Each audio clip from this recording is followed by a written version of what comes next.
ఎప్పటికప్పుడు తాజా వార్తలను అందిస్తున్న జీకే న్యూస్ కు స్వాగతం.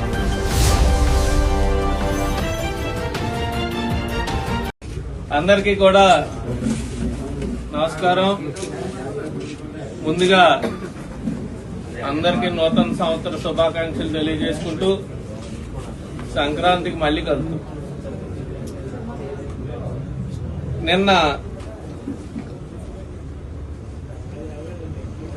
మాజీ మంత్రివర్యులు కన్నబాబు గారు ప్రభుత్వం మీద కొన్ని విమర్శలు చేయడం జరిగింది. అప్పుల ఊబిలో రాష్ట్రం అని పెట్టి మళ్లీ 2,93,000 లక్షల కోట్లు అప్పు తెచ్చేసి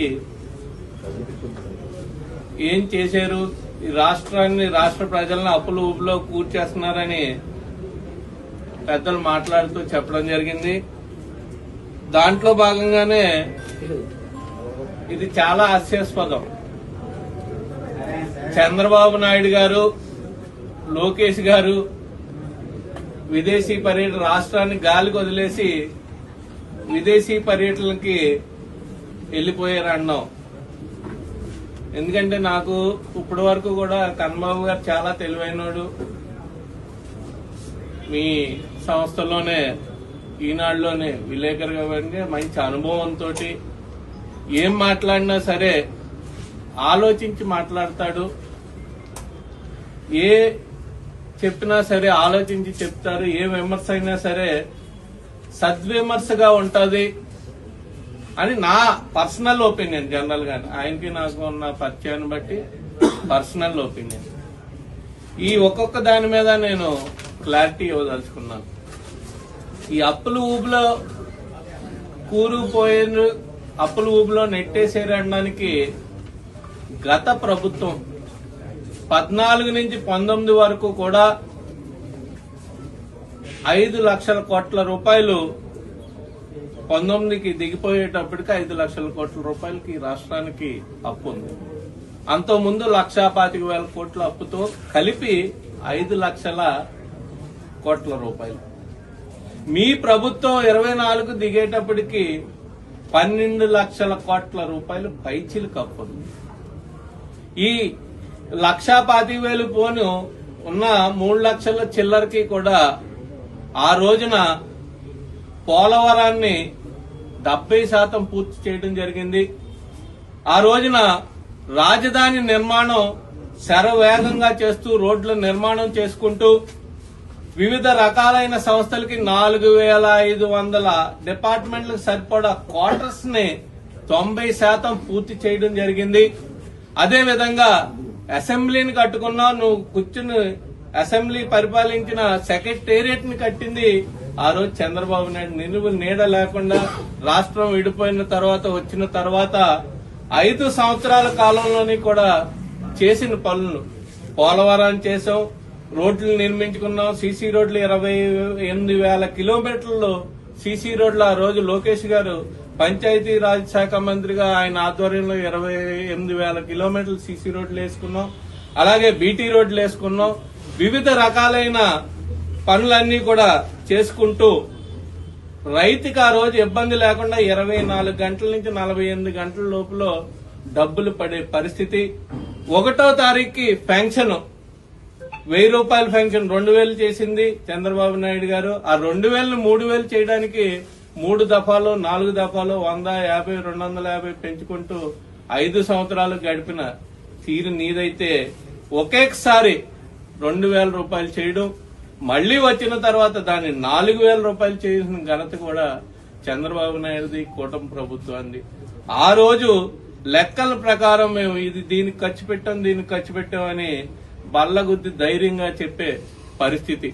ఇది నేను చెప్పేది ఒక కన్నబాబు గారికే కాదు, వైసీపీ నాయకులు ఎవరైనా సరే మాట్లాడే వాళ్ళందరికీ కూడా ఇది నా సమాధానంగా చెప్తున్నాను. ఎందుకంటే ప్రతిదీ కూడా కాగ్ లెక్కల ప్రకారం చూసుకున్నా, ఏ లెక్కల ప్రకారం చూసుకున్నా ప్రతి దాన్ని కూడా సంక్షేమాన్ని, అభివృద్ధిని కూడా రెండింటిని కూడా పరుగులు పెట్టించుకుంటూ రాష్ట్రాన్ని అభివృద్ధి చేసిన పరిస్థితి 14 నుంచి 19 వరకు ఉంటే 19 నుంచి 24 వరకు మీ పరిపాలన 7 లక్షల కోట్ల రూపాయల పైచీలకు అప్పు చేసి అరకొర సంక్షేమాలతోటి ఈ రాష్ట్రాన్ని అప్పులు ఊబులో కూర్చేసింది వైసీపీ ప్రభుత్వం కాదా అని నేను అడుగుతున్నాను.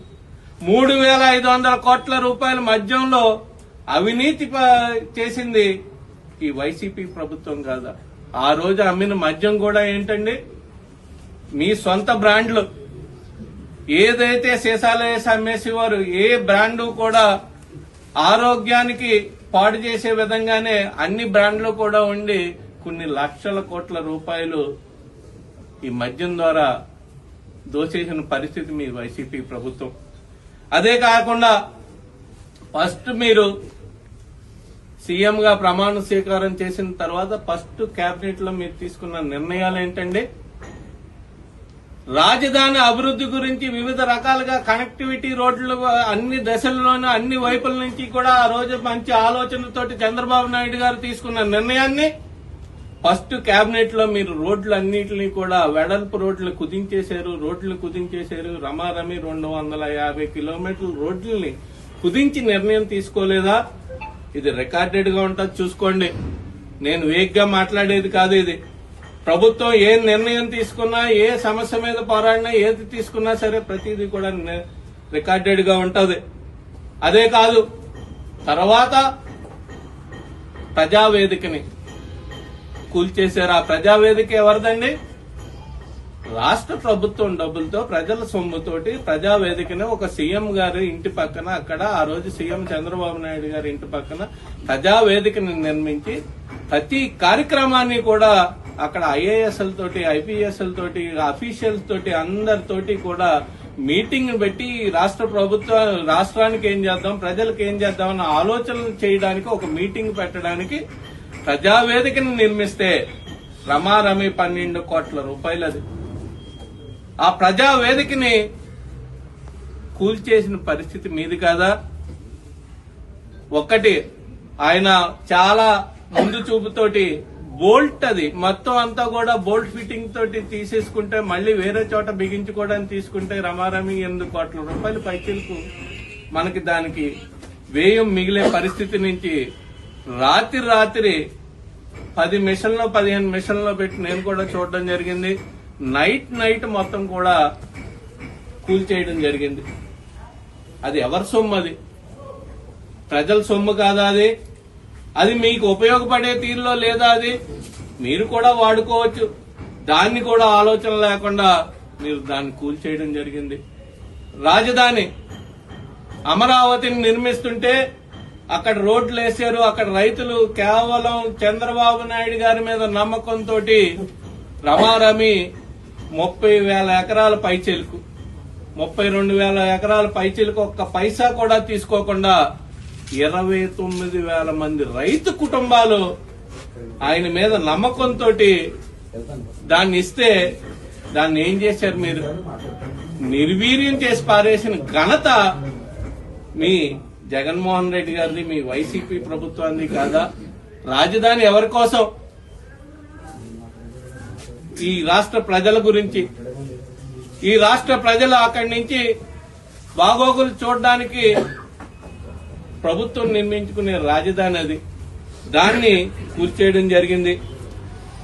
పోలవరాన్ని 70% పూర్తి చేసిన పోలవరాన్ని మొత్తం కూడా ఈ 5 సంవత్సరాల కాలంలోని కూడా 5% కూడా పనులు పూర్తి కాని పరిస్థితి ఎందుకు దాపరించింది? మీ అనాలోచిత నిర్ణయాల వల్ల కాదా? ఈరోజు పోలవరం పూర్తయి ఉంటే కొన్ని లక్షల యూనిట్ల కరెంటు ఉత్పత్తి జరిగేది, కొన్ని లక్షల మందికి ఉద్యోగ అవకాశాలు కలిగి ఉండేవి. ఇదే కాదు, మీరు తీసుకునే నిర్ణయాల వల్ల, మీరు తీసుకునే అనాలోచిత నిర్ణయాల వల్ల ఎన్ని కంపెనీలు ఎంఓయూలు చేసుకున్నాయి కూడా వెనక్కపోవడం జరిగిందండి. మళ్లీ ఈ రోజు అదే చంద్రబాబు నాయుడు గారి మీద నమ్మకంతో మొన్న వైజాగ్ లోని 11,000 కోట్ల రూపాయలు, లక్షల కోట్ల రూపాయలు ఎంఓయూలు చేసుకుని కంపెనీలు ముందుకు రావడానికి ఈ రోజు ఎందుకున్నాయి? ఆ రోజు మీ మీద నమ్మకం లేక ఈ రోజు మళ్లీ నమ్మకం ఉండి చంద్రబాబు నాయుడు గారి మీద నమ్మకంతో ఆ రోజు ఆ ఎంఓఎల్ కంటిన్యూ చేసినట్టయితే ఈ పార్టీకి కొన్ని లక్షల మందికి ఉపాధి కలిగే అవకాశం ఉండేదా లేదా? వాటిని అన్నింటినీ కూడా దూరం చేసిన పరిస్థితి మీది కాదా? అదేవిధంగా ఏ రోజు కూడా ఈ రాష్ట్రం ఏర్పడిన తర్వాత నాకు తెలిసి గవర్నమెంట్ ఉద్యోగాన్ని వాళ్ళు ప్రతి ఒక్కరికి కూడా 1వ తారీఖు జీతాలు పడే పరిస్థితి. కానీ నీ పాలనలో, నీ ప్రభుత్వ పాలనలో ఎప్పుడు పడతాయో తెలియని పరిస్థితికి, దుస్థితికి గవర్నమెంట్ ఎంప్లాయీ వెళ్ళిపోయాడు అంటే మీరు ఏ పరిస్థితుల్లో ఈ పాలన సాగించారో ఒక్కసారి ఆలోచించుకోవాల్సింది. మీ పెద్దలందరూ కూడా ఆలోచించుకోవాల్సిన పరిస్థితి ఉన్నాయి. అదే కాకుండా పంచాయతీలు పైనుంచి కూడా ఫండ్స్ వివిధ రకాలుగా వస్తుంటాయి. గవర్నమెంట్ నుంచి వస్తాయి, తర్వాత జిల్లా పరిషత్కి వస్తాయి, తర్వాత మండలం నుంచి వస్తాయి, తర్వాత పంచాయతీలకు వస్తాయి. వివిధ రకాల అభివృద్ధులు చేసుకునే పరిస్థితి నుంచి మొత్తం పంచాయతీలన్నీ కూడా నిర్వీర్యం చేసేసి 4 సంవత్సరాల కాలం పంచాయతీ 5 సంవత్సరాల్లో 4 సంవత్సరాలు నీ హయాంలో జరిగితే 3.5 సంవత్సరాలు కూడా ₹1 పంచాయతీ నిధుల నుంచి తీసుకునే అవకాశం పంచాయతీ ప్రెసిడెంట్కి ఉందా? ఒక లైట్ పోయినా, ఒక కాలువ బాగోపోయినా, లేకపోతే వివిధ రకాలుగా ఆ పంచాయతీలో దగ్గరుండి చూసుకోవాల్సిన బాధ్యత పంచాయతీ సర్పంచ్ది.